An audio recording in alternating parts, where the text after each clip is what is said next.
Yeah, my team Arsenal. We're doing it, man. It's hard to not get excited because think about it. We've got 9 games left. We've still got Man City to play away at the Etihad. Now that is going to be a decider for me because whoever wins that game for me is going to get the momentum to propel on towards the title. Because if Man City win that game, they're 2 points behind Arsenal. Okay, if Arsenal win that game, we're 8 points back ahead. Right now, we're 8 points ahead with both with a game in hand, and you would assume that Man City would win against whoever they play next. We're playing Liverpool away next weekend, so again, oh, that's a tough one with Liverpool. They do love to beat Arsenal. I must say, we tend to open up for them too, But let's see how that's going to be. We just beat Leeds 4-1 this weekend. It wasn't a good first half, but it was a commanding second half performance. I also watched the Man City Liverpool game, and Man City just tore Liverpool to shreds, man. I mean, Liverpool should really have been 2-0 up if, what's his name? Salah had squared that ball right in time, but you have to credit Grealish for the way he just came rushing back like a motor to do his defensive duties. But I saw the way Man City were passing the ball. They barely lost control of the ball. I also saw the way Rodri was doing his dirty tactics. Now, that is something Arsenal would have to watch out for because Rodri is going to try and do that. Because, to be honest with you, I don't really feel that the Man City players can cope with the Arsenal players. If Arsenal's top of the game, I don't really feel Man City can cope. And that was proven when we played them at the Emirates because they were playing, we were the ones that had the most possession, they were time wasting.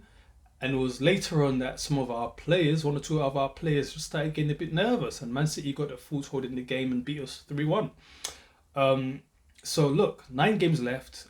I'm not getting ahead of myself. We still have some tough teams to play. We've got Liverpool.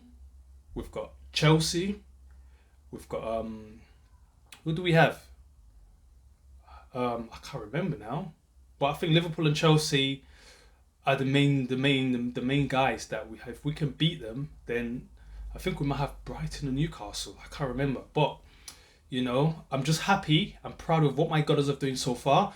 A lot of my friends were like, "Oh, come February, you guys are gonna fall. You guys are gonna drop points." Look, we lost to Man City, but since then we've won 8 games in a row. It's been win, win, win, win, win, win, win, and I'm proud of my team. Proud of what we're doing. Jesus is back. Came back, scored 2 goals.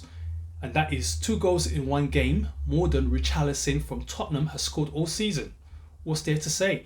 All the teams are playing the part. Trossard right now for me is undroppable. Like, who would you drop Trossard for, to be honest with you? I mean, all the players are undroppable. Now, Arteta's got a dilemma because Martinelli is doing his stuff on the left wing. If anything, his position is most on the threat because sometimes Martinelli can be a bit hot and cold. In the middle, Trossard has been deputising quite well for Jesus and the injured Nketiah. Nketiah did his bit. He did what he needed to do, but as you know, Nketiah hasn't got that Premier League experience. I'm not expecting Nketiah to continue to carry the job of that lone striker position. He's still a young lad. He's only like 21.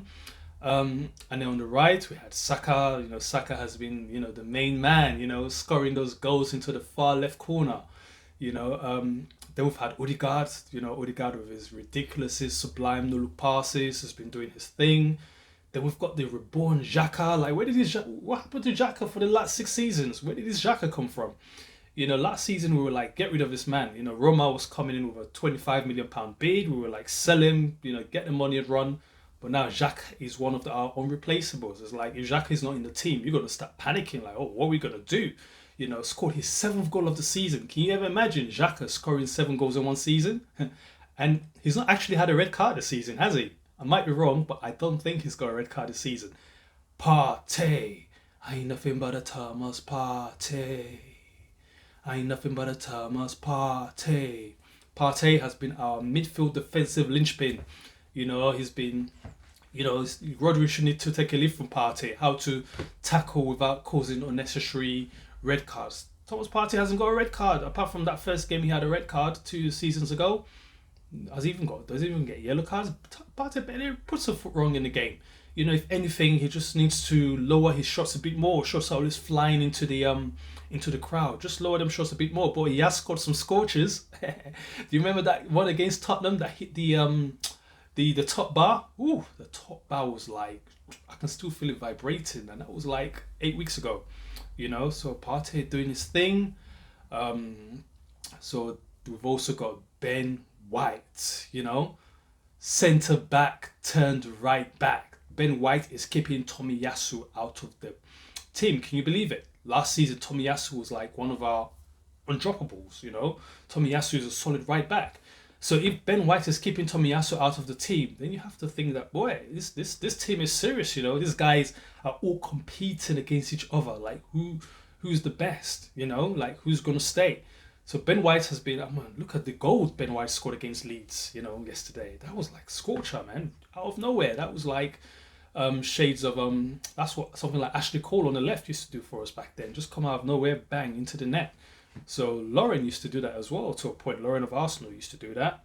So Ben White, yeah, man. Then you've got Saliba. Saliba was at Saint Etienne. Then he was at Marseille on loan, and they were like, "Oh, this guy is not good." Arteta wrote him off. Nope, Arteta knew what he was doing. He knew this guy wasn't ready.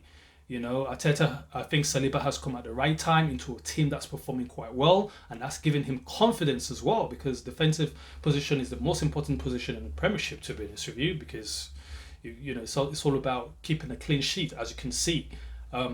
Gabriel, is it Gabriel Jesus, Gabriel Magalhaes. Again, last season I was a bit, he's got a good, good and bad, but Gabriel has been more solid this season. He's been one or two rash, he still makes one or two rash decisions, but, he commands confidence, and, set pieces, he's banging them goals in from set pieces, so Gabriel's doing it as well. And then you've got Zinchenko, Zinny. Zinny is the canceller of Arsenal, coming in from the left, cutting into the middle. So it's like, we've got Partey, Xhaka, Zinchenko really in the middle, So, he's been solid player, but, I love Tierney though. Like, I need to see Tierney more play. Like, when we've won games 2-0, 3-0, why we play Zinchenko for 90 minutes? Bring Tierney at 60 minutes, because I like the way Tierney just runs down that left flank, and he was the ones that used to supply the balls for who did we have last season? Aubameyang. Back then last season, Tierney, Aubameyang last season, supplying them delicious balls, and Lacazette as well. Oh, that just brings back bad memories. Maybe I shouldn't talk about the old team. So Tierney's doing it. I mentioned Tomiyasu as well. Tomiyasu has been playing his part. He's injured now. Let's not forget Elneny. Elneny has played his part. I think Elneny has only played 2 games, but he's played his part. Reiss Nelson, oh man, against Bournemouth. Reiss Nelson against Bournemouth, that will forever live on in legend memory. Like, the guy rescued the game out of nowhere. That game was gone. We were losing. Was it 2-0 or something at one time? Bang, 2-1. Bang, 2-2. Bang, 3-2. Man, Reiss Nelson, man, you did it, man. You did it, man. You deserve something, Reiss Nelson. Then we've got, Vieira, Fabio Vieira. Haven't seen too much of him, to be honest with you. I think, Arteta is doing what's right. He's giving him time. He's not putting too much pressure on him to perform, which is good. Because when you look at Chelsea, they've bought like 60 players, 600 million quid. They put them straight into the first team, and they're not doing nothing. Mudryk, we're supposed to have Mudryk. I just thank God that we've got Trossard instead. I haven't said much about Trossard, but Trossard, 7 or 8 assists in 11 games. The guy has been crazy, man. It's phenomenal, and if we win the title, it'll be that key January transfer window that we did, Trossard. And we've got some new recruits. The Kiho, I cannot pronounce his name, but I haven't seen too much of him, to be honest with you. Arteta doesn't want to take the risk. I can understand why. Then we've got Robert Holding. Robert Holding has come in. He's solid. I don't know why people give Robert Holding too much flack. He's good. He's got his days, but he's got his good days as well. Robert Holding is good. I think he just needs to not venture forward too much. We don't need that happening. We've got enough forward players. Just stay back, because you cannot run Holding. But one thing he's good at is positioning. Robert Holding knows good positioning. And then we've got what's that American goalkeeper? Is it Ward Turner? The American goalkeeper has been good, because I think we had one game where Ramsdale couldn't do it and the goalkeeper did well. And last but not the least, Aaron Ramsdale. Aaron Ramsdale is like our David Seaman.